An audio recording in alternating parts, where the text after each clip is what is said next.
Welcome to Something More to Podcast, where we move through topics wherever the conversation takes us. I'm your host, Adam Culbertson. And I'm Richard Collins.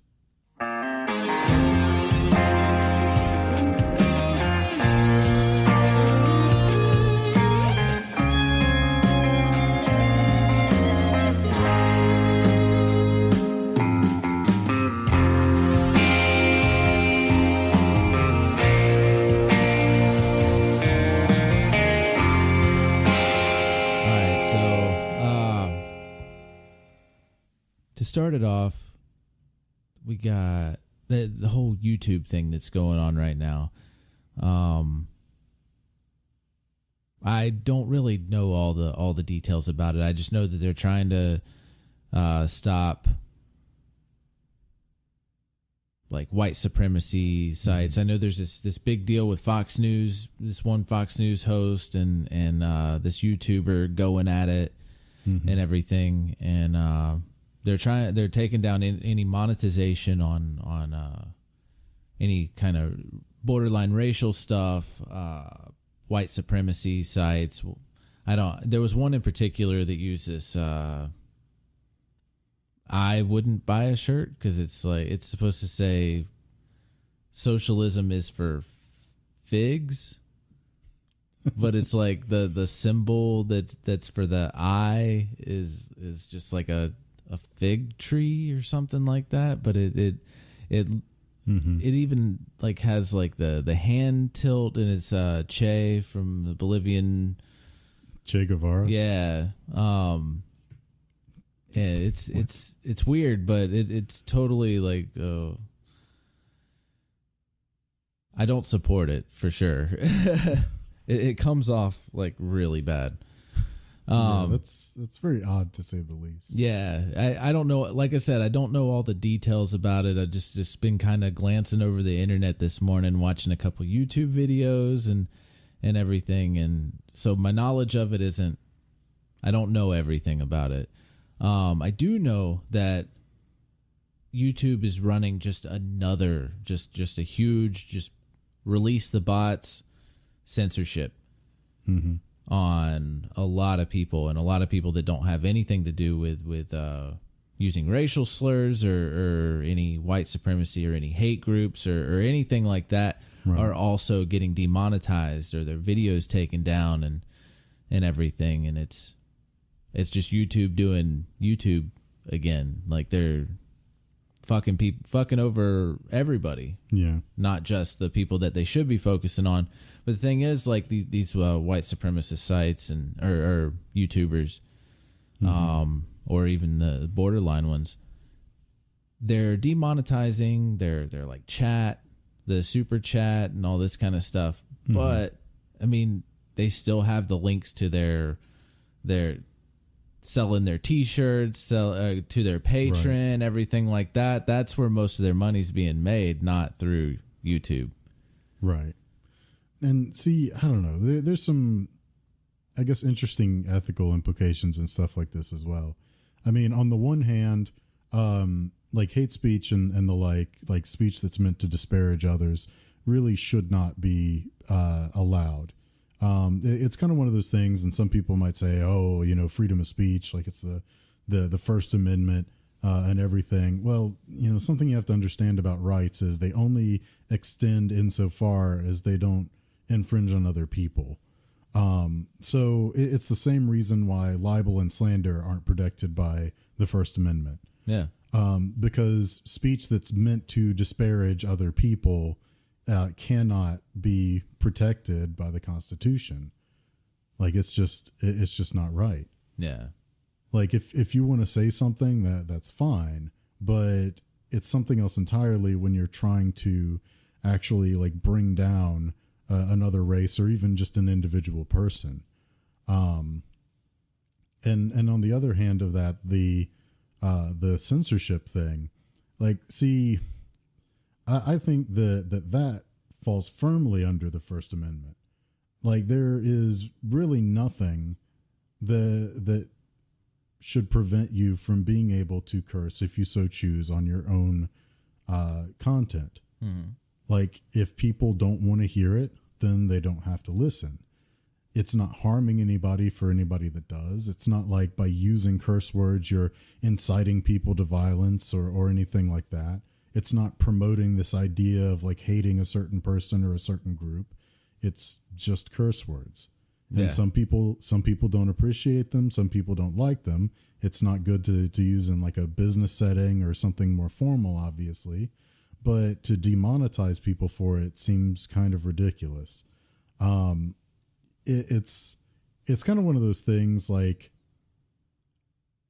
there needs to be a good way of at least attempting to filter out younger people from viewing the content, since it would be considered more quote unquote mature. Yeah.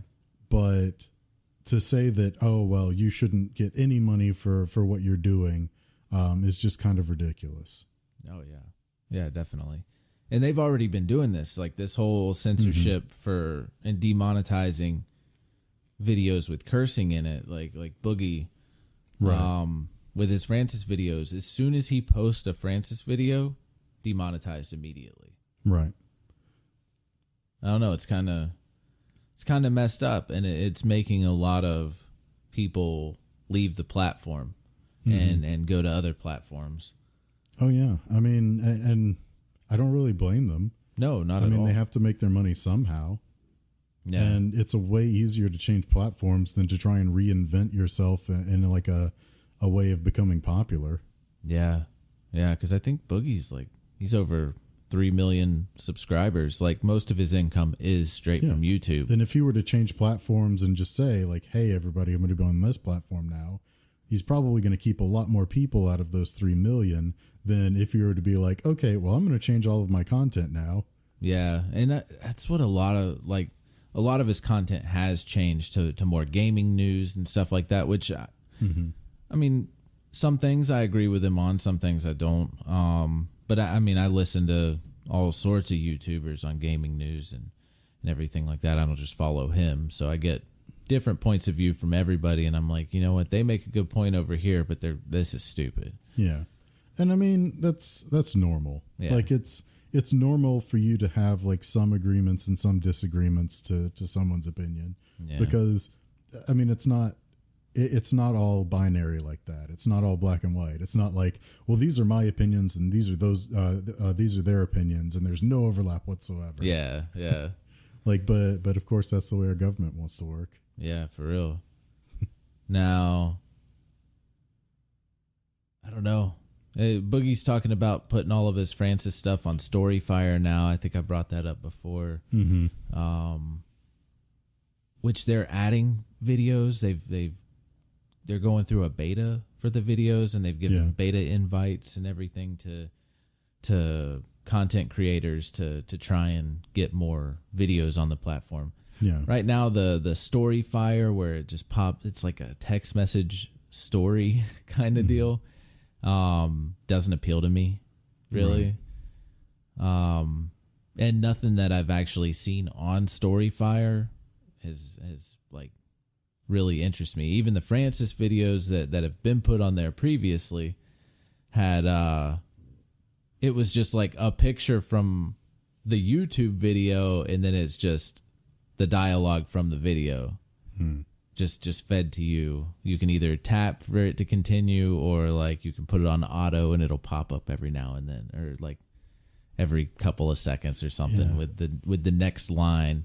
That doesn't sound nearly as appealing. No. So I'm hoping the videos take off, because they're talking about they don't want to censor anybody. They want people to put content on there, make money off of whatever content you want to do, like within limits. Like, don't be spewing hate and shit like that. I'm hoping they don't allow people to just put out false information like that. Right. Because that's one of the other things that YouTube is doing is taking down false information, taking down stuff that says that 9/11 didn't happen, saying that, taking down conspiracy videos that said that the Holocaust didn't happen. So, I mean, that kind of stuff does need to be taken down, because it's just blatant lies. And what they were already working on, cutting back all the anti-vaxxers, right? videos and misinformation being put out there. And that also kind of gets into a bit of a gray area, though, because it's like, what extremity of a lie qualifies for censorship? Yeah. Like, Yeah. where do you draw that line? And they're not like hiring people to go through these and make a judgment call Right. on like moral ethics or anything like that. It's like if a word is said, the bot catches it and it's gone. And it just worries me that you might have a lot of like videos that are otherwise fine. Yeah. That get caught up in it. Yeah. Like I think what got the demonetization done on the new Francis video that Boogie did was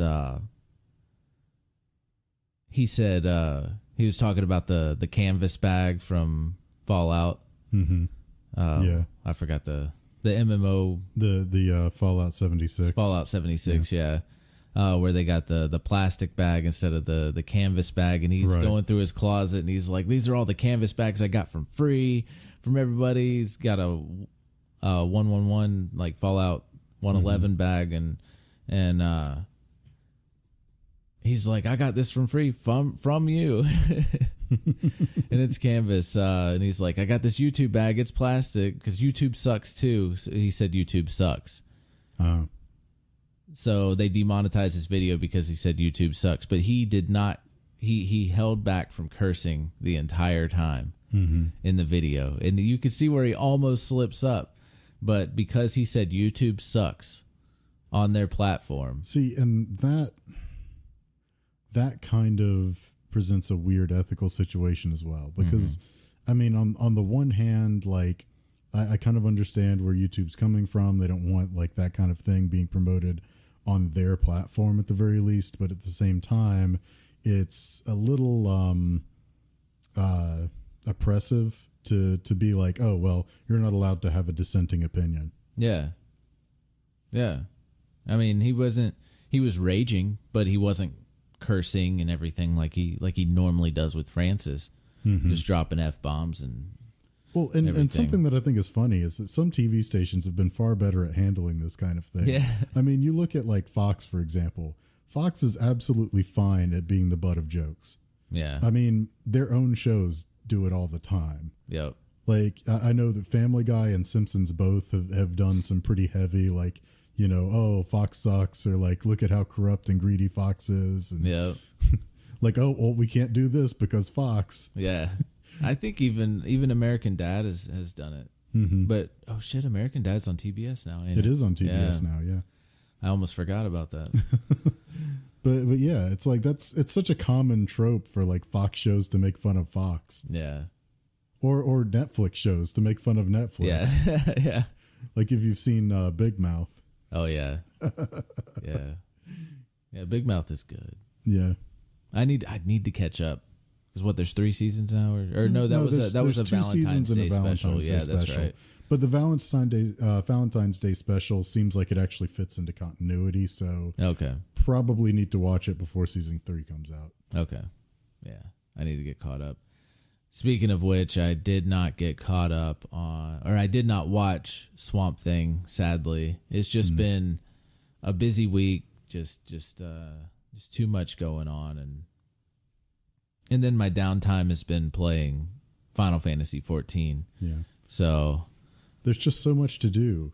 Yeah. So very, very much. Yeah. And Billie Jean's schedule's changed right now, so I have less time in the morning to like catch up on a lot of this stuff. So but I'm playing Final Fantasy 14 more because of it. That's good. But yeah, I don't know. For me, I've been steadily catching up to Lucifer, although I have a long way to go still. I'm past halfway in season 2, but season 3 is a really long season, like 26 episodes. So like I'm not even halfway through the show. I haven't even started still. But I did kind of take a small break after season 1 to watch historical roasts on Netflix, which is really good, especially if you appreciate dark humor. Like it is really funny.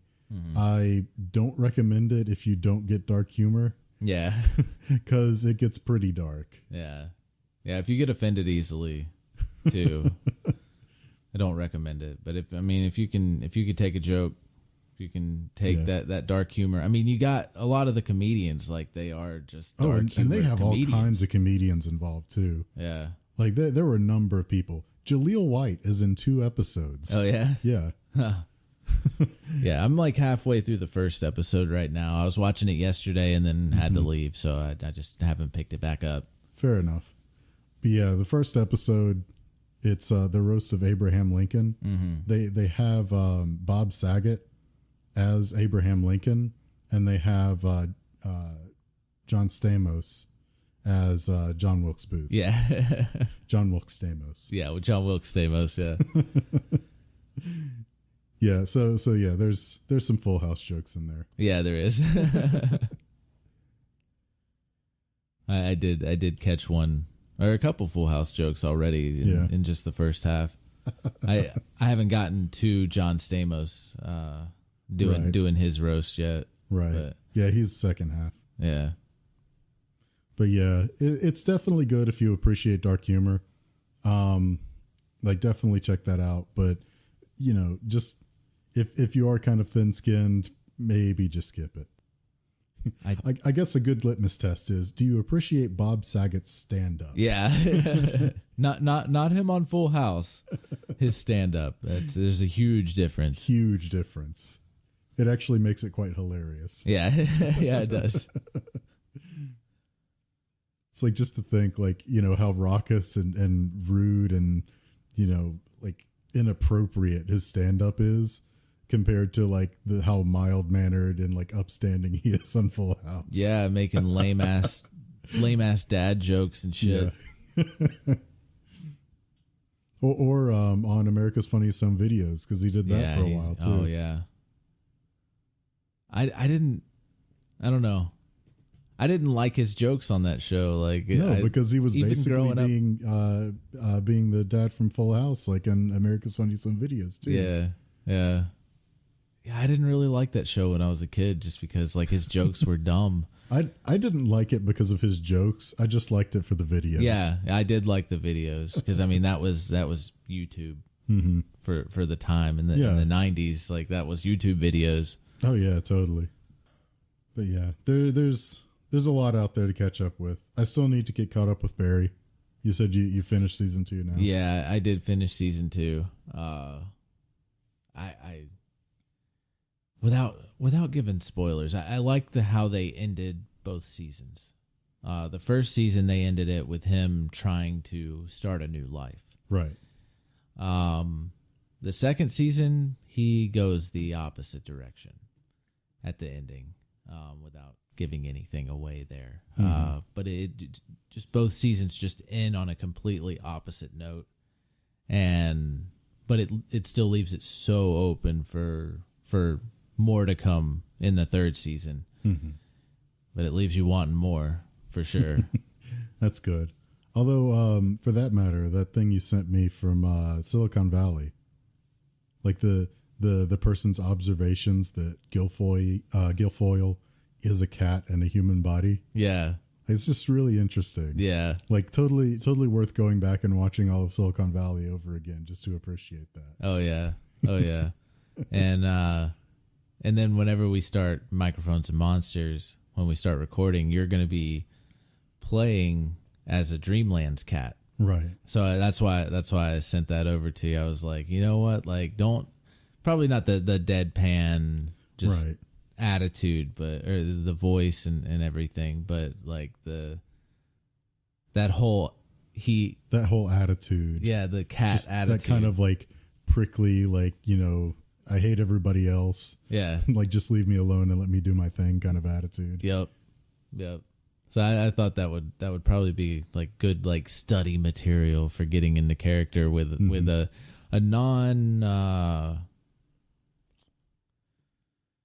non-typical D&D player character. It goes a little beyond like just, playing another person, I guess. Yeah. But yeah, also a great excuse to just watch Silicon Valley over again. It's a good show. It's worth watching again. But I don't know. I think the Dreamland Cats for the Cthulhu Mythos fifth edition is pretty just awesome. Like, oh yeah, I mean it really is. Like it adds a lot of depth into things. Like it adds that whole concept of the Dreamlands. Yeah. Like which is a really cool concept, and it isn't just exclusive to cats. Like that can totally be like the crux of like a particular session or even like an adventure. Yeah, I've already been coming up with scenes and encounters that take place in the Dreamlands. I don't have it completely fleshed out yet, but right. I have the gist of how I want to do things with it and how I introduce you guys as a team into the Dreamlands or separating the party even. Like maybe not force y'all to separate party, but there be have an opportunity to do so. Yeah. And you know, there's that whole stigma in D&D against like, oh, don't split the party.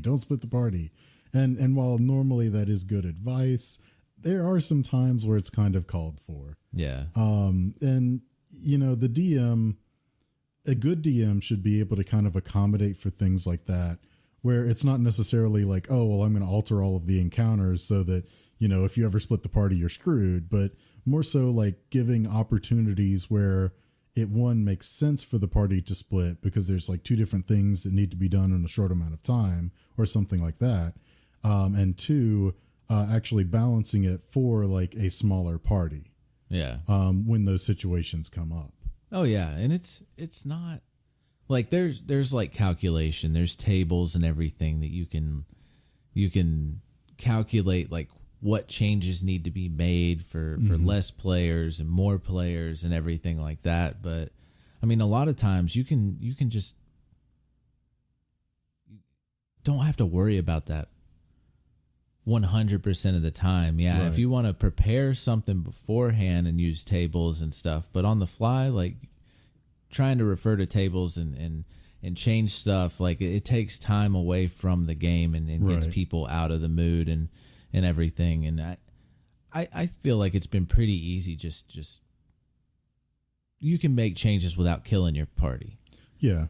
And it's not to say that the threat of death shouldn't be there. It's not to say that the possibility that a character might die shouldn't be there. That's kind of been a part of D&D forever. Yeah.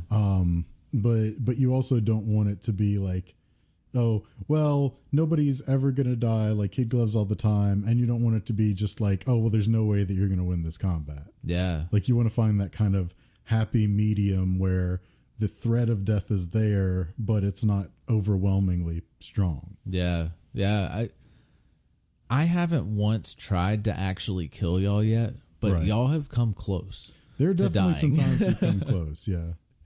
And it just happened, like just the roll of the dice. Mm-hmm. It just the way it played out. But I feel like just on the fly, like I was ready to make adjustments to figure out how to keep y'all alive. Right. But I mean, sometimes just if the rolls are there, I mean, it could happen. But I mean, I have multiple backup plans for how I want to do things. Some of them are already in place and they're just hidden in plain sight. And there's always the possibility that like a party death can either just be like, okay, well, you roll a new character, or it could be like actually a catalyst to like some further story. Yeah. Like, you know, an adventure to get the character back or something. And possibly have like either the person whose character died, like have a standing character from the meanwhile, like somebody that's guiding us through to where we need to go to retrieve the character, or possibly have some kind of side story that's going on while they're dead, like in whatever plane they were sent off to. Yeah. It's just the limit is your imagination. Like you don't have to be like, oh, well, you're dead, so you can't do anything. You should never really look at like a character dying as a bad thing. Yeah. Yeah. But like I said, there's things hidden in plain sight that I've got backup plans. That's good. There's contingencies. I've come up with 2 more villains. I had the first villain for the first story arc for Microphones and Monsters. But I've now created 2 more villains. One of them is an overarching villain, and the other one may be the second villain. Okay. But I haven't decided if it's going to be the second one or if it's going to be another overarching story. Okay.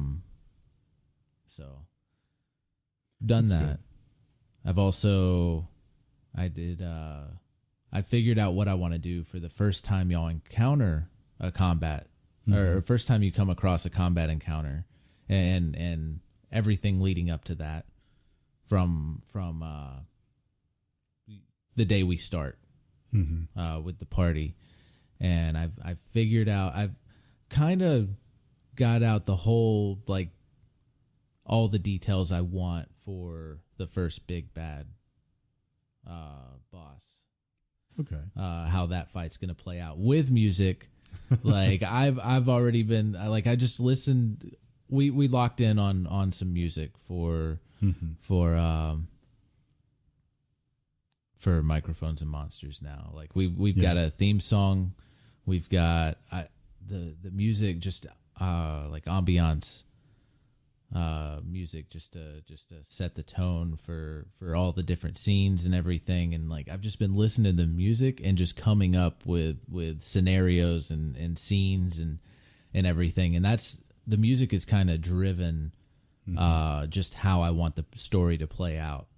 And I gotta say, like, in the few songs that I've heard, the music is amazing. Yeah, like actual string instruments like being used. Like one of them has like one of those theremin like in it, like the thing you always hear in like space related or like horror related stuff, where it's like,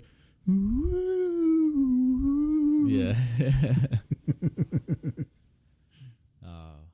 But man, like the boss song, the first boss song, like I listen to it every time and I'm like, okay, well, I'm going to edit this so it kind of continues here during the fight. But whenever the fight gets to this point, I'm going to transition the music here and these things are going to spawn and like all this kind of stuff. And the music's really going to bring the story to life, I think. I think music really does kind of add a lot to storytelling and really taking you into the moment. Like, you know, you think about, like, even in silent movies, there was music. Yeah. Like, music is so important to storytelling, I feel like. Oh, yeah. And I kind of feel like to some extent that may be why some people can't really get into reading as much, because it kind of lacks that element. But you look at like Final Fantasy, for example. Final Fantasy has had a long-standing tradition of great music. It's one of the things that people have always lauded about the series. And 14, like the online game, is no exception. The music is absolutely incredible, and all of the fights, especially the primal fights, just feel so much more epic because of it. Yeah, and they tour with this music, like the orchestra and everything that does the music for 14.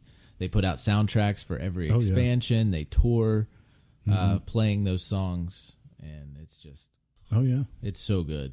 Like each the primal fights are my favorite. It's part of my favorite music in the game. Oh yeah, absolutely. And it all goes back to the legacy of Nobuo Uematsu. Yeah. Yes. Oh man, yeah. We had the honor of being a quote unquote sponsor on the Candycast, the Intergalactic Candycast with Atticus, and Baby and Robot. But yeah, he if y'all haven't checked out the Intergalactic Candycast, you definitely need to go listen to it. I've been retweeting, and I'll actually put his link in the channel description on this episode, just to get it out there. Like, if you don't want to get on Twitter, you don't want to get on Instagram, like, I'll hook you up with the YouTube link. But yeah, he sang a song about us. Yeah, we have like our first, I guess, actual bit of fan art in a way. Yeah. Completely unrelated like content to us, and our content is completely unrelated to his, but it's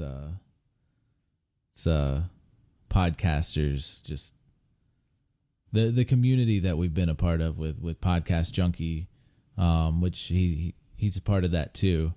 It's just been just the support that's been thrown around and just given to everybody, and it's a really great community. So if you haven't joined the Discord, you can join the Discord, and you can join our channel, and you can talk to us about the episode and everything, and it's just really fun community.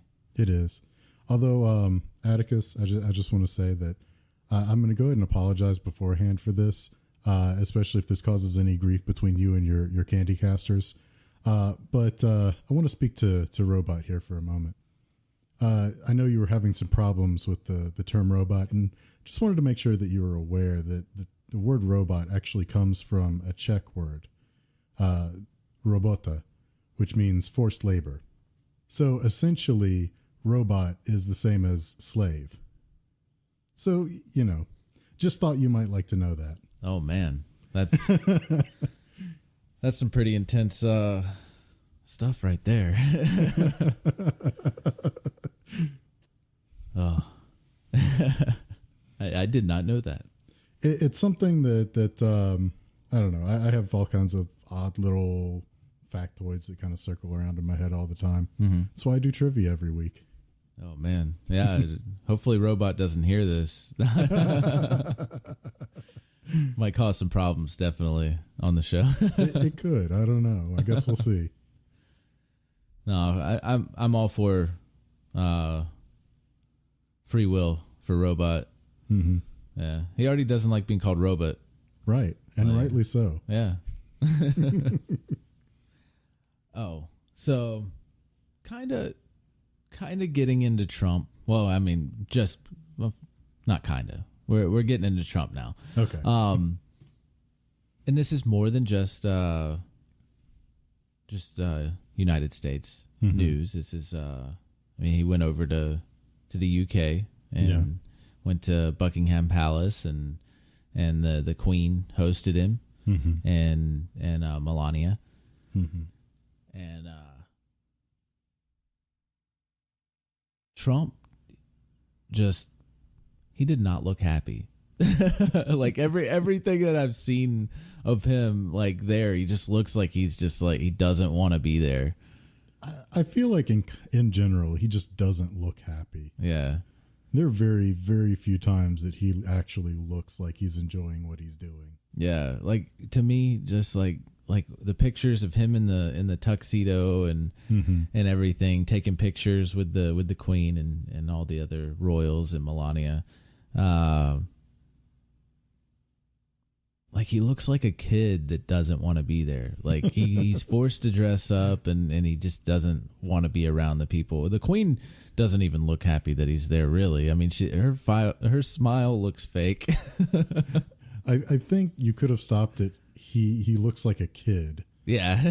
And it would have still made perfect sense. I mean, he acts like a kid. Yeah.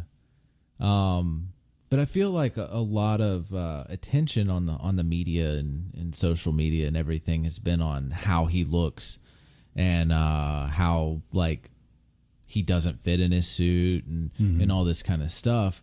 And a lot of that has just been retweeted and shared and everything like that. While like it's distracting from other things that actually matter. Right. Like white supremacy is increasing. And it's not just here. Like it's happening everywhere. Oh, I know. It's disturbing how many countries have started turning to politicians that are very much like Trump. Yeah. Because you had a similar thing, I think, going on in Brazil not too terribly long ago. Like, of course, there's people like Boris Johnson in the UK. Like you had a similar candidate in France recently. Yeah. But you're starting to see these like these people that are out there basically preaching hate that are starting to get these positions of power all over again. Yeah. And they're just taken from Trump's just what he's doing, basically, and the people that are supporting these people, like they feel like they've been discriminated against because they're white, and the world's trying to be more diverse, and they feel like it shouldn't be. I don't know how anybody can think that way. Like, I don't understand it. I don't either. Like, it makes no sense. And it's still, and I know we've said this before, but I mean, it's still so important that we are far, far more similar than we are different. Like, I mean, that's kind of like saying, it's like, oh, well, I hate all people who have blue eyes. Like, what does that even matter? Like, it's a really minor difference and has nothing to do with who they are as a person. Yeah. Yeah. But like the whole global warming thing, like these people not believing in global warming and just I don't know where I'm going with that. Well, I mean, global warming, like climate change denial, is climate change denial. A real problem. I mean, it is. I mean, they're basically trying to tie the scientific community's hands and say, "Oh, well, you're not allowed to make projections for anything beyond whatever it was, like 20 years or something like that."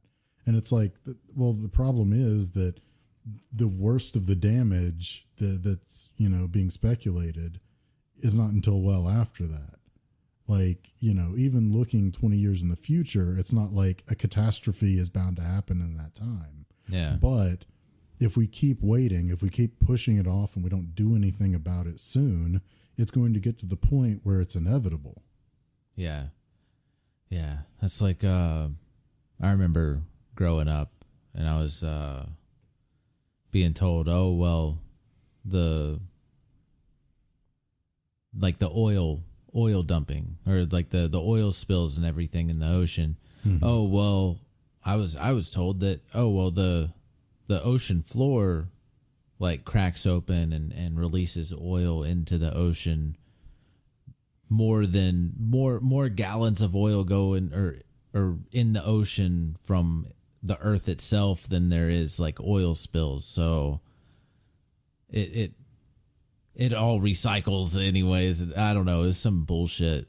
Well, see, especially when you're looking at like oil tankers. And I could be wrong, but I think that's actually refined oil that's in the tankers typically. Yeah.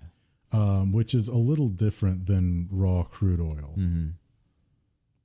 Yeah, I don't understand it now. Like, I didn't really understand it then. I was just like, oh, well, I mean, the earth recycles itself and it takes care of itself, and nothing we do is a or everything that we do is so minor compared to what the earth does in itself, like to itself.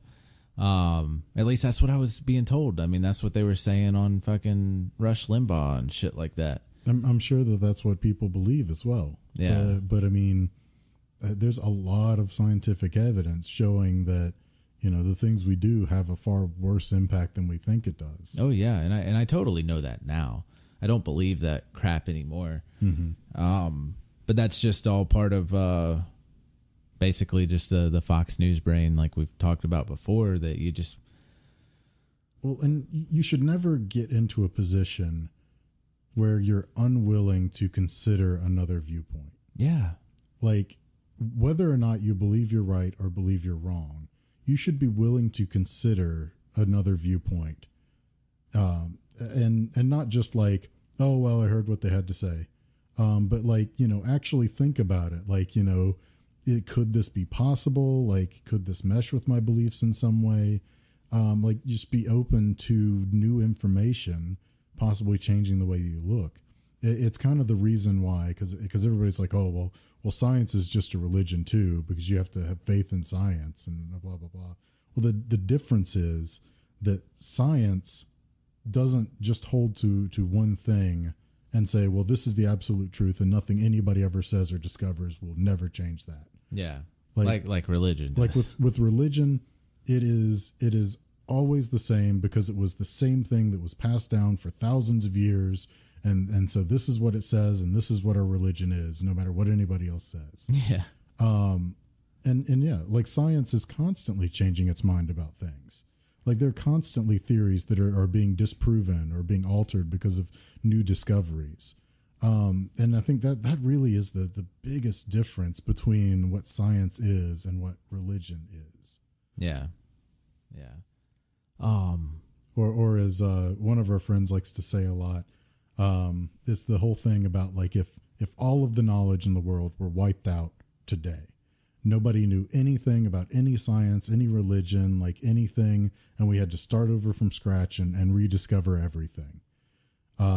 Science would eventually get to the exact same point. Yeah. Like we would rediscover things the same way that we rediscovered them the first time. Religion would be entirely different because there is nothing to promote religion aside from its own existence. Yeah. There's no proof. Right. And while there may even be some tenets that stay the same or stay similar, it would be presented undoubtedly in a different way. Yeah. I mean, look at the similarities between religions that were, I mean, you look at the mythologies of like the Americas even versus like Greek mythology or whatnot. Mm-hmm. There's a lot of similarities between them because they were trying to answer the same questions. Yeah. You know, like where did the world come from? Yeah. Like how did we get here in the first place? Why are the stars like they are? Like how did the sun come to be? Yeah. Just science hadn't progressed to the point it is like now. Mm-hmm. They didn't have the technology to learn the things that there is to learn about just nature. And I guess really to take it one step further, religion is kind of like trying to answer those questions, coming up with something that seems reasonable at the time, and then sticking to that forever. Yeah. Like never changing your mind about it. Whereas science is more about getting to the truth, like trying to find out what it is. Yeah. And not to say that there's no higher power. This doesn't necessarily accept that there is some kind of higher power. There's a lot of things that science still isn't able to explain. Yeah. But to say that science is absolutely wrong because it doesn't fit into my religion is kind of going about things the wrong way. Yeah. Like there could definitely be some truth to that. There could definitely be some kind of higher power that initiated everything. But to say that science trying to actually put some logic within physics or within, you know, whatever caused all of these things to happen and recognize the patterns and use those patterns to then advance technology. Like, it's just, I mean, it's ridiculous. Like, I don't know. Yeah. And people turning down technology, life-saving technology, because God told them not to, or something like that. Like, well, and everybody seems to be in conflict with what God says. Yeah. I mean, there's some people who stand wholeheartedly by the 10 Commandments and, you know, thou shalt not kill is absolute. Yeah. And then there are some people that think, oh, well, God told me to start this war, so we're going to go and kill all these people who don't believe in our God. Yeah. Or you know, people that think that they should kill mothers who have abortions because thou shalt not kill for some reason. Yeah. Thou shalt not kill unless it supports your agenda. And it's just, you know, these things, they don't mesh. They don't make any sense. No, they don't. Speaking of religion, and this has been on my mind a lot recently. And I've been having a lot of just memories of things I grew up believing and being told about Christianity in particular, because I grew up Christian. Right. So this whole Revelation, the last book in the Bible, the end times and all this kind of stuff. I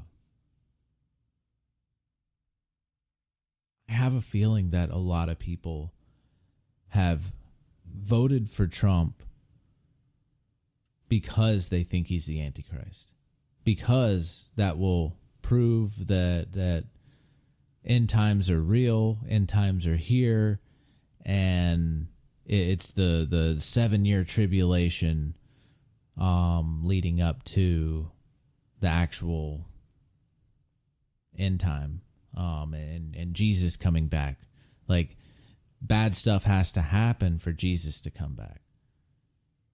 And because I was being told, like, Hillary's going to be introducing like the interpretations of Revelations, like there's going to be somebody who introduces the Antichrist to the seat of power. I mean, it changed over the years. Like, I remember being told it was like the Pope. I remember being told it's going to be the president, and Hillary's going to be the one that introduces them.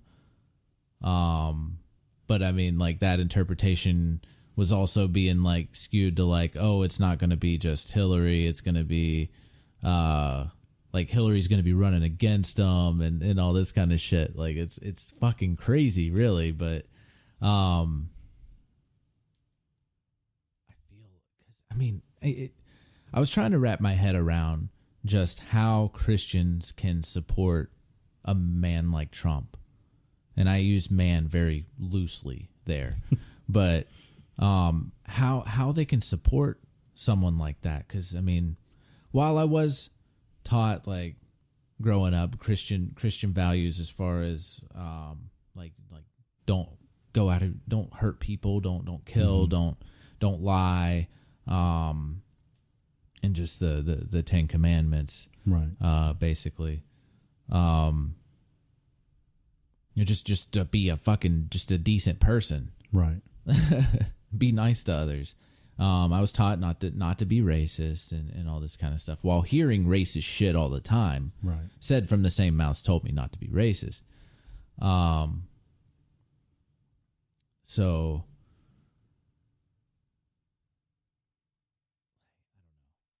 I stopped going to church because, like, just the hypocrisy of it. Just like they say one thing and then they turn around and talk about you behind your back, and there's always somebody talking about somebody else, just like making snide remarks about the way somebody dresses or the way somebody's hair looks. Like, guy has long hair. Oh no, like they're the devil. Well, especially in Southern churches, that stuff is rampant. Yeah. Like I even had an uncle, him and his friends, like, they wanted to start going to a church. They all had long hair. Mm-hmm. They were teenagers at the time, and they went to the church that I was going to, like way before I was born. But they were asked when they were leaving that day. Like, they enjoyed their time at church. Mm-hmm. It was the first time that they got invited to church, and they wanted to, like, participate and everything. Mm-hmm. And as they were leaving, they were asked not to come back. And see, it's so ridiculous because it's not like, oh, well, long hair has always stood for evil people. All it's like fucking Jesus has long hair in all the fucking pictures that they have in the church. Like, there are other cultures and other periods of time where long hair for men was the normal, because it's not like everybody was vain enough to go to the barber every week. Yeah, like, it just grew because it just grows. That's what hair does. And it's just, it's ridiculous. Although on the whole Revelations thing. Yeah, I was coming back to that. On that, like, the problem with prophecies in general is that when you have a prophecy like that, everybody is looking for things that fit that pattern. Yeah. And when you're looking for things like that, there are a lot of logical leaps that get thrown in, and things that's like, oh, well, maybe they actually meant this. And so, like, we can kind of form this into that prophecy so that it fits. And it's just,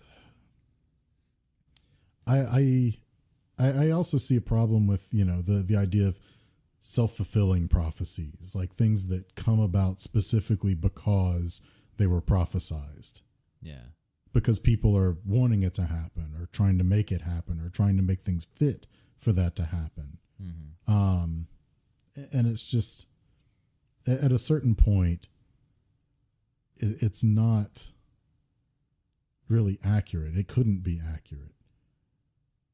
Like it's kind of the problem with, time travel when you're like writing stories or like in like anime and things like that, is in order for time travel to really be possible, either everything that happened to lead to that future had to have already been done in the future. Like, when you look at like Terminator or something, like he always came back to that point in history. Like the future that he came from was a result of him coming back. But Terminator kind of gets really murky after that because of the fact that they've kind of looped around so many times. The only other real possibility that makes any kind of sense at all is that every time there's time travel, you're creating an alternate reality. Basically like, well, you weren't here in that history, so you're going back to a different history where you were there. But that history would no longer affect your future, like where you came from, because it's a completely separate reality. A different chain of events happened. Yeah. Way off topic, but to do with time travel. Did you ever read the book, same guy that did Jurassic Park? Michael Crichton? Yeah, Michael Crichton. He did, was it Time Travelers? Or Travelers? There was a movie for it that had... Are you talking about the show Travelers? No, I'm talking about... This is a... way before Netflix. Timeline is the book. They actually had a movie. It had the dude from Fast and Furious in it. Which one? There's only like the one 5 that died. dozen dudes. The one that died, they had to mocap him. Oh, you mean Paul Walker? Yeah, Paul Walker. He was in it. Terrible movie, but an awesome book. The way they describe, I love, just as a side topic here, away from that reminded me, like, my favorite way that they handled time travel, because they would destroy them, like down to a molecular level, and recreate them on the other side. But the thing is, like, their timeline, because it split into different timelines for different things happening, and they couldn't explain why. It just worked. But it was like basically like a copier machine. They put them in the time machine. It shrunk them down to a cell and just poof, like they pop. And then they appear on the other side in the cage on the where they want to go in time, because they've already put the cage there with the time machine. So kind of Bill and Ted theory. Yeah, kind of, but no, not like traveling in the machine. Not like, hey, remind me to go back in time and put this right here on the desk. Yeah. Oh yeah. That. Yeah.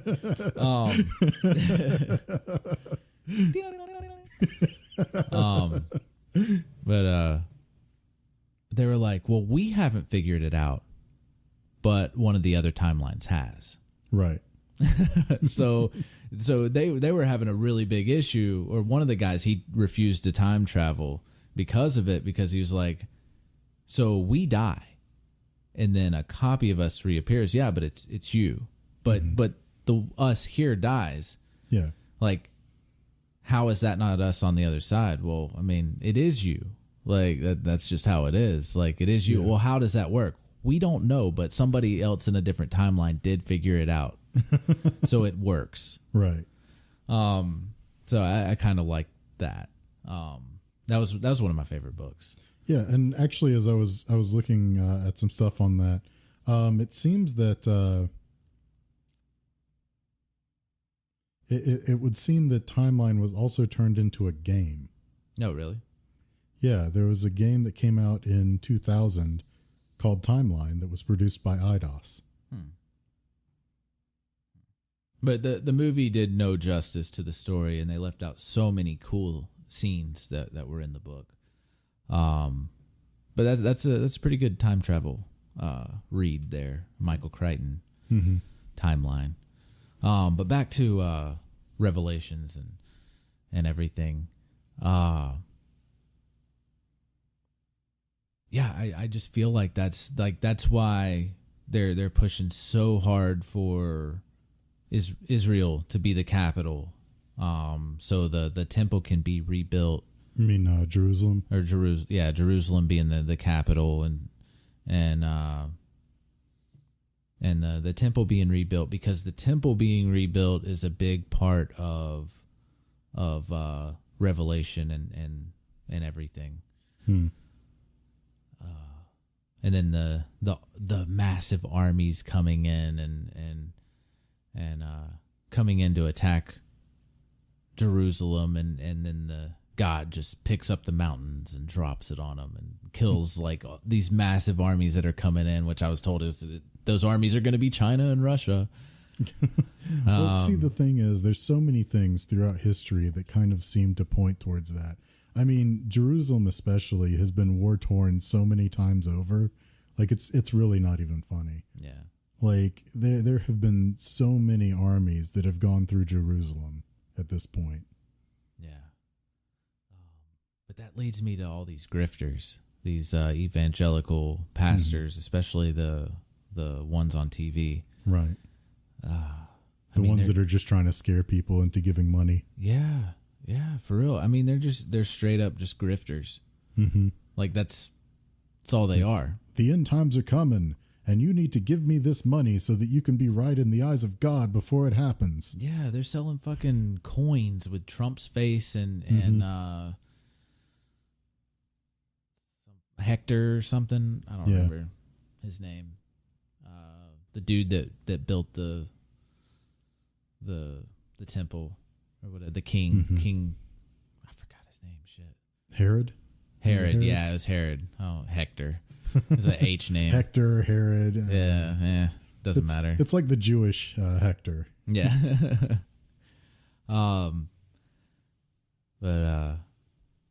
Yeah, they're selling fucking coins with Trumps, and they're like doing prayers for Trump and everything, and making money off of this. Like, people are just giving them money. I mean, it's nothing new. It's been happening forever. No, it's been happening for a long time. But like, I don't get it. Like, how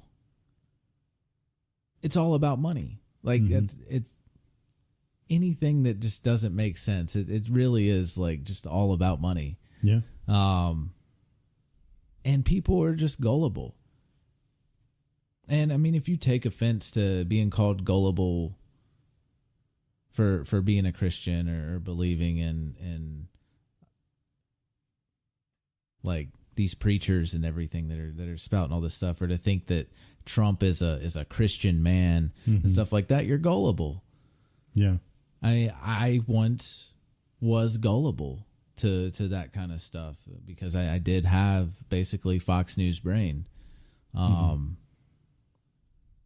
But I branched out and started learning other things and getting my news from other places on top of Fox News, like just getting a little bit of everything. But yeah, you're gullible. That's just how it is. Like, you're being told lies and you're believing it and you're running with it like it's facts. Like, you're getting fooled by these coined terms like fake news and all this kind of shit. And you're getting these terms from fake news. Like, the real fake news is telling you that other news is fake. Yeah. Well, I mean, there's so much these days that's just all about buzzwords. Yeah. And like little terms, because they're easy for people to digest. Like, they don't even necessarily know what it means or what it's about, but it's this term that they heard that they can throw around that, you know, they know people will, you know, oh, well, this is a thing I've heard other people say, so it must make sense. Yeah. And so few people, like, I think really understand what these words even really mean or what their intention is. I mean, it's like there are a lot of people, like when you look at, one of the big things in technology is the cloud. Yeah. And there's so many people that just don't understand what the cloud is like at all. And it's just like this kind of buzzword that gets thrown around to try and get people to buy into something because it's the cloud. It's new and it's fresh. And, it's so much better because it's the cloud. You get a free 20 gig on the cloud. And there are some good services out there that use it, but there are also some that just kind of treat it just as like some catch-all, kind of like, for a long time you had stuff that was like organic. Organic was just like a thing that everybody just throws on their packaging because it's organic, so it's obviously better. Mm-hmm. And it's like it's food, like it's mostly organic. That's what organic means. Like, sadly, it came from a plant or an animal. Yeah. Sadly, a lot of places are putting out, because wheat in this country still isn't forced to be on packaging for allergens. Right. It's still a pretty big allergy, and it's a growing allergy. And there are a lot of them that do. There are a lot of companies that do it anyway. There are a lot, but there's also some you have to check packaging. Right. Because like stuff can say gluten-free on the box, but it has wheat in it. Like it's messed up how Well, there's so many loopholes when it comes to packaging for people to be able to put whatever they want on there and like it not even have to be true. Yeah. Because there are terms that are ill-defined within law. Mm-hmm. Yeah, I have to be careful. I mean, I eat gluten-free, so I look for the gluten-free on packages, and I've messed up a couple times and got something that was gluten-free, or it said it was, and then I eat it, and then I'm like, wait a minute, I'm not feeling right. And I look at it, and it has wheat or some wheat, some kind of wheat in it. Right. In some kind of form. And sometimes those forms don't have the word wheat in it. Sometimes it's like flour. Yeah. Or just some chemical term. And it's messed up. Yeah. I don't know. It kind of scares me just how everything's going and how much religion is driving politics right now. In a lot of ways it is. And like even from early on, that was never supposed to be the case. Yeah. Like even as much as people would say, oh, well, this country was founded on the basis of religious freedom and it was all about like religion and being able to practice religion the way that you wanted to.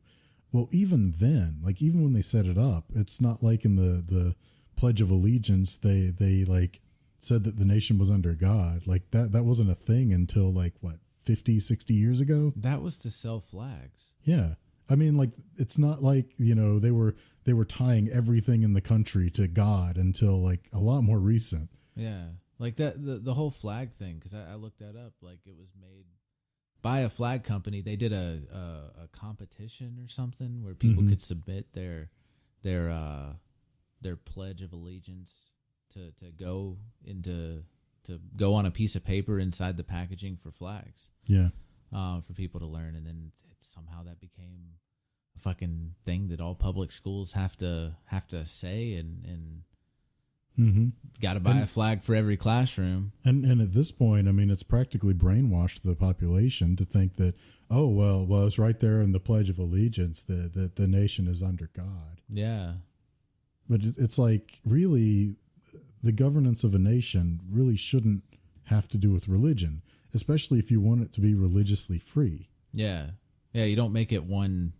You don't make. God damn it.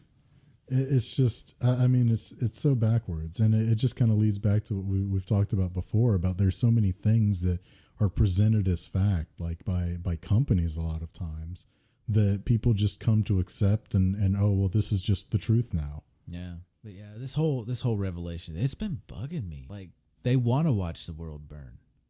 Like, that's their intention. Well, they don't want to admit it. I can assure you that. But the people that believe this, that believe that end times are coming and end times are here, and all this kind of stuff, are voting with that mentality. They're voting for the people that whether they know it or not, they're voting for the people that would bring the end in their beliefs. Mm-hmm.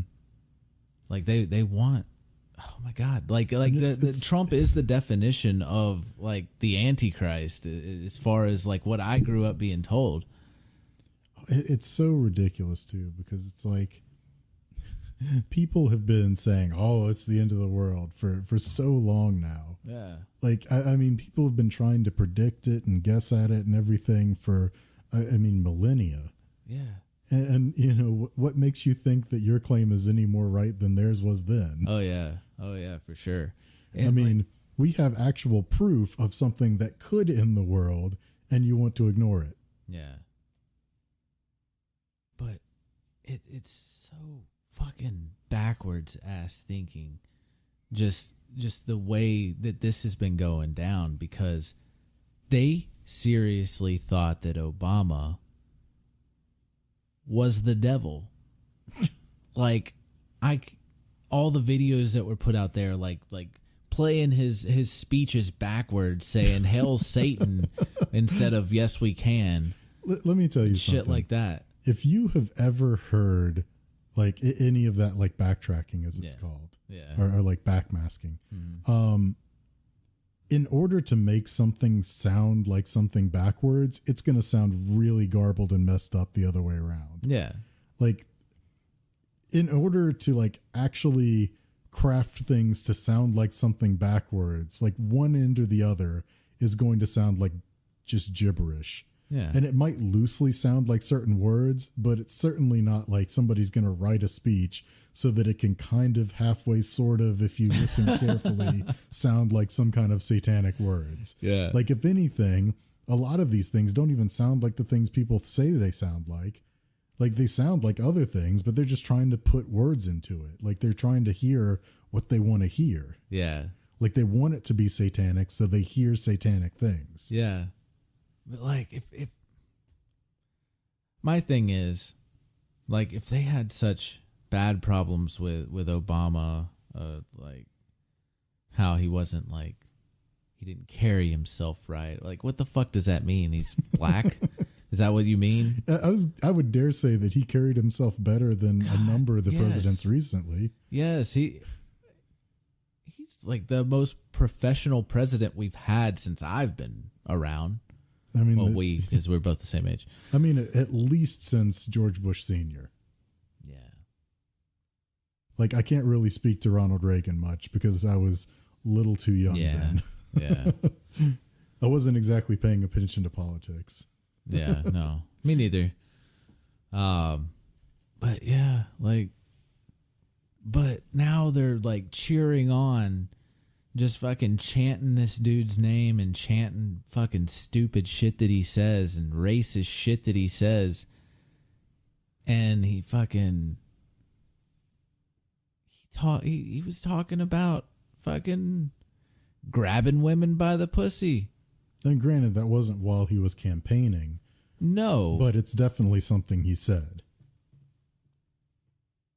Fucking, like, him, like, all this stuff coming out about him, like, swapping wives and stuff like that. And this whole, like, this whole thing with human trafficking, with the Chinese laborers at the massage parlors and stuff, that he's closely affiliated with the woman that runs it. Yeah. Like, I seriously think the dude is part of some human trafficking. At the very least, he knows about it and is turning a blind eye. Yeah. I think it goes beyond that, but I mean, there's no proof. Which, I mean, he's good at covering stuff up. Mm-hmm. He's good at having other people do stuff for him. Right. And like this whole, like the Comey firing. He fired Comey because he didn't just say like, oh, he's going to protect him, right, from any bad stuff that could come his way. Like, that's why he fired Comey. Just flat out, that's why he fired him. Yeah. Because he was like, well, can you promise that I won't be brought up in this Russian investigation? No, I can't do that. I got to do my job. Okay, well, you're fired. Yeah. Like, how is anybody okay with that? Like no details at all involved in like what he is a part of or what he's not a part of. Like, he fired somebody flat out for just that reason. And it's just, I mean, the worst part is like all of this party politics has basically just torn like the entire idea of checks and balances into pieces. Yeah. I mean, there are almost no checks and balances anymore. No. Like the only check and balance anymore is electing the other party into power, and that's really just going too far the other way. Yeah, it is. And how fucked up is it that if the president commits a crime, they can't be indicted? It's not to say that they can't be charged, but they can't be charged while they're president. Yeah. Like those charges absolutely could still be brought up after they're out of office. And chapter 2 of the Mueller report gets into that, where they're not planning for now doing anything about it. It's everything is set in stone and done while it's all fresh, right? And for whenever he's not in power anymore, for these charges to be right. put against and at that him. point, if nothing else happens before then, it probably will happen where things actually come up at that point. Yeah. But you know, as he had said over and over again, it's a Department of Justice policy, which means that technically speaking, it's not like law. I don't think it's even technically binding, but it's the way that Mueller interprets that policy is that he can't even say, well, I think he should be charged. Yeah. Like, since the department will not seek any kind of indictment, he doesn't feel right saying there should be an indictment. Yeah. Yeah, I mean, it's up to Congress now.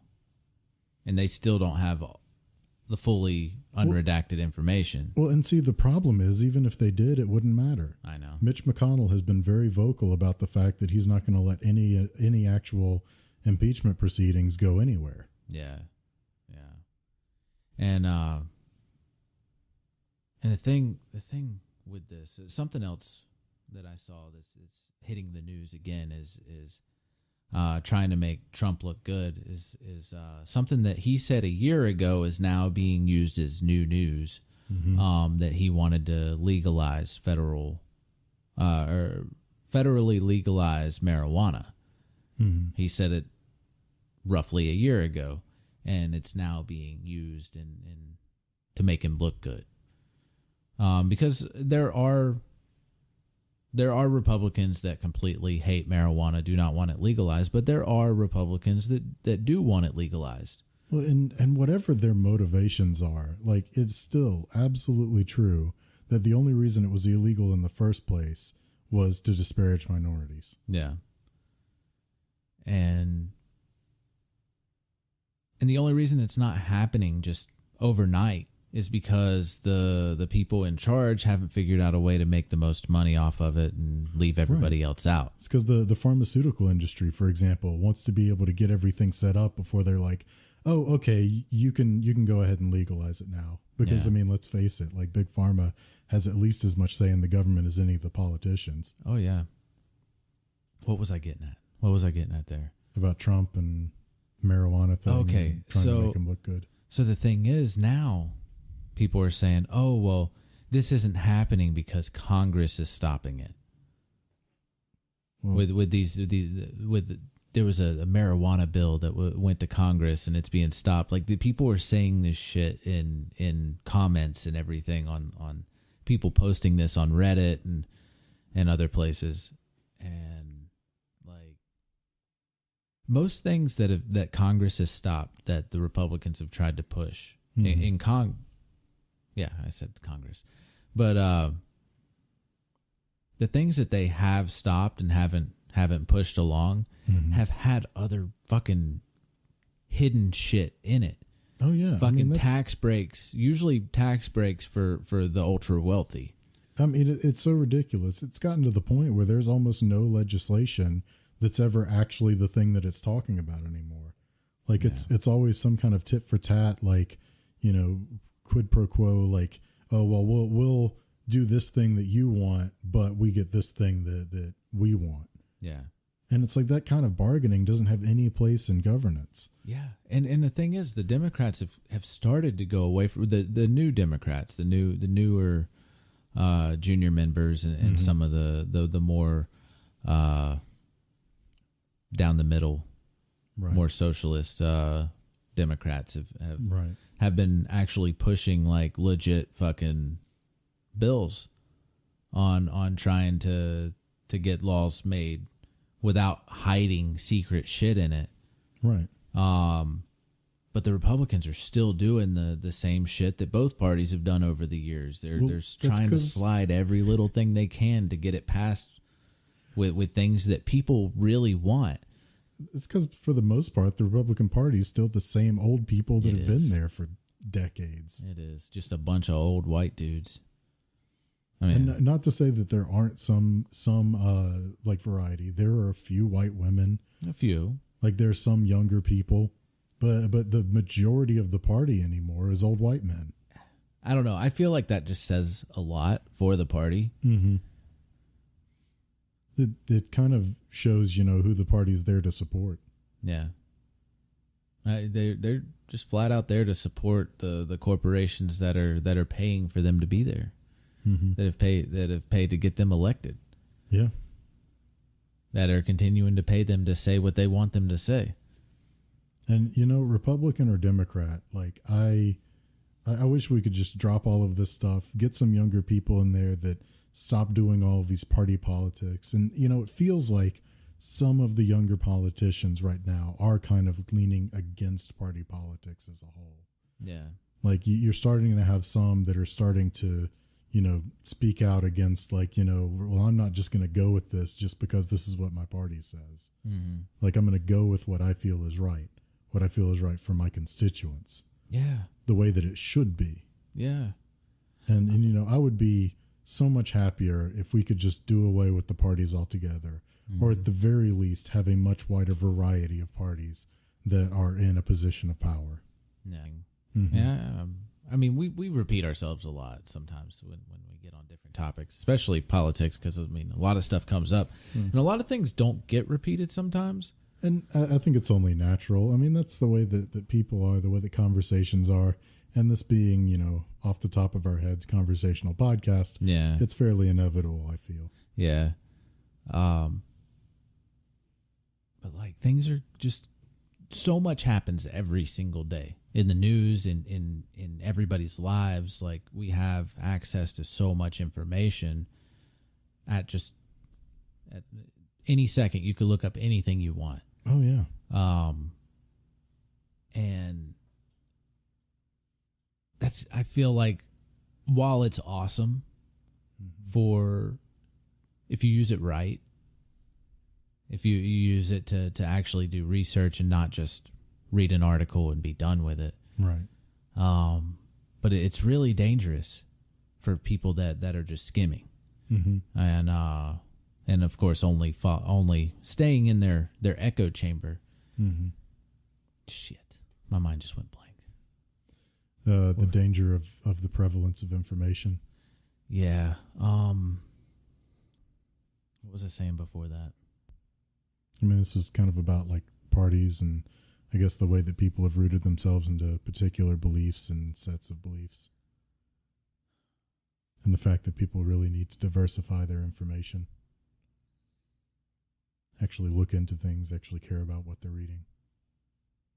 Yeah, I was going somewhere with it, but my mind's been all over the place. I don't know. I get upset and I get flustered and I get off topic really bad. I do not know where I was going with that, but fucking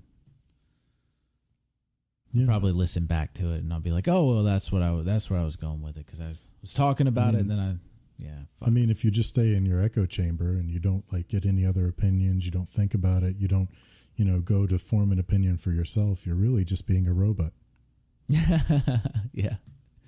Yep. Yeah, you're just a slave to the media source that wants to keep you down. Mm-hmm. Really, that's what it is. Yeah. And they call us sheep for fucking believing what the socialists say. Well, and it goes for whatever news source, like whether it's a liberal news source, a conservative news source, you should never limit yourself to just one. Yeah. Like, the more you limit yourself, the more you're just buying into whatever they want to tell you. Well, I think that's probably about time for us to wrap up a little bit. Yeah. But definitely check out Atticus Hinckley and his Intergalactic Candycast. Yes, definitely. We will go ahead and provide you some links, make it nice and easy for you. Mm-hmm. So check that out in the description. Yep. So we hope you enjoyed this week. Fuck, I don't know what I'm saying. Fuck. Well, I guess let me interject with one other thing while you consider. Okay. So one other thing that we've been kind of talking about a little bit is possibly changing format a little. Yeah. We've been kind of kicking around the idea of, instead of doing like one weekly hour and a half roughly podcast, possibly doing more than one a week and trying to cut them into like maybe 30 minutes ish episodes, just to make it a little more digestible, a little easier to go into. So, if you can, we'd like to get at least a little bit of input on that. Like, see if people might like to have shorter episodes, if people like having the longer format.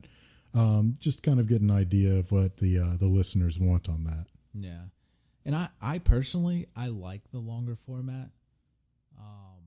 Just because I feel like it really, like, it's hard to cut what we do. It really is. And there's definitely times where a topic doesn't really fit into a nice 30-minute segment. But we do want as much as possible to get listener input and try and make the show something that the listeners enjoy.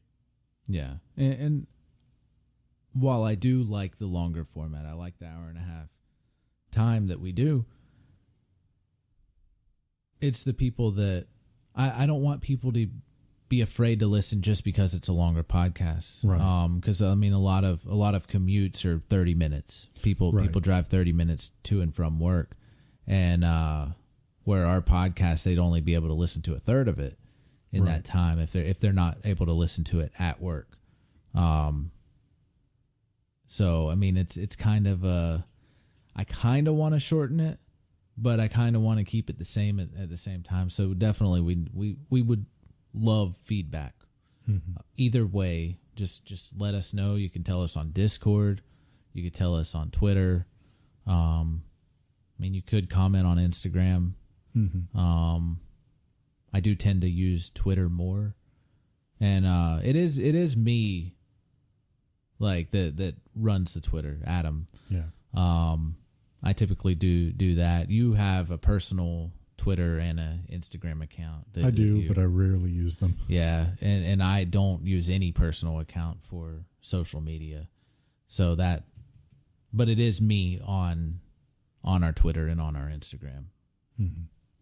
For any confusion, I refer to some stuff as us, and then I'll refer just as me. Yeah. Generally anything that he refers to as us or things like that, I am at least aware of. Yeah. It's not like he's just speaking for me. Yeah. And it's usually based on like stuff that we've said in episodes and stuff like that when I do make comments. But it's kind of hard for me to just use social media to push this. Really, I'm not a big social media person, so it's kind of hard, but I'm trying to do it too. Right.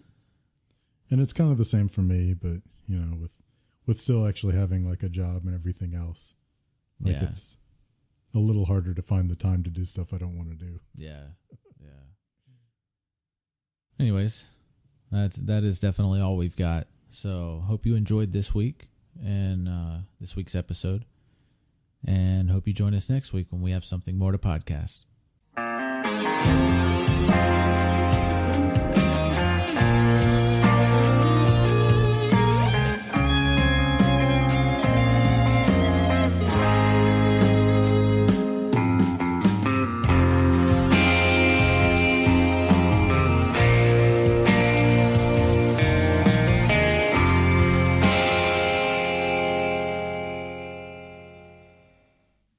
I hope you enjoyed this episode of Something More to Podcast. I'm the host of the Anonymous podcast, Anonymous. I'm an author, musician, and artist living in Vancouver, BC, Canada. Anonymous is a podcast that's part memoir, part journal, part lecture. Come join me every Friday as I delve into random topics. Available wherever podcasts are found.